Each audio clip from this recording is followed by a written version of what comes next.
तर आज सकाळचं पहिलं काम केलं ते म्हणजे एवढे सगळे फ्रेम्स घेऊन आलोय दुकानातून. ते कशासाठी सांगतो, पण त्याआधी कुरिअर आपल्याला आज किती करायचे ते तुम्हाला दाखवतो. यात बघू शकता 4 फ्रेम आपण पॅक केलेले आहेत. त्यातली एक छोटी F5 साईजचं स्केचची फ्रेम आहे आणि बाकी A4 साईजचे. तर हे आपल्याला कुरिअरमध्ये देऊन यायचे आहेत.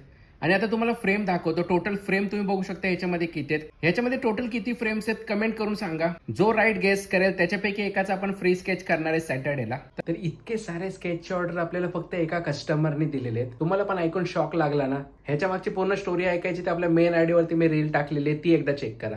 आता हे सगळे फ्रेम्स ठेवायला मला इथे जागा करायची आहे कपाटामध्ये, कारण तुम्ही बघू शकता इथे बिलकुल पण जागा नाही. A3 साईजचे खाली ठेवले, ते पण मला वरती आणायचे. सो थोडंसं आता चेंजेस करून इथे जागा करून घेतो. सो फायनली इथे जागा करून फ्रेम्स वगैरे लावून घेतले. तुम्ही बघू शकता प्रॉपर असं सिस्टमॅटिक आपण लावलेलं आहे. म्हणजे आता जी फ्रेम आपल्याला पाहिजे, जी साईजची पाहिजे ती आपण इझिली इथून काढू शकतो. आणि हे सगळे सेटअप करण्यातच माझे 2 तास निघून गेले. त्यामुळे आज मोस्टली मला वाटत नाही की आज मी स्केच करेन. एनिवेज आजच्या दिवसाची एंड आपण करणार आहोत डिजिटल आर्ट करून. डेली मी डिजिटल आर्ट करायला सुरुवात केलेली आहे. त्यामुळे आजही आपण थोडंसं डिजिटल आर्ट मध्ये काम करणार आहोत. बाकी चॅनलवरती नवीन असेल तर फॉलो करा, कारण फॉलोवरचं फ्री स्केच येणार आहे सॅटर्डेला. तुमचाही नंबर लागू शकतो त्याच्यामध्ये, त्यामुळे फॉलो करायला विसरू नका.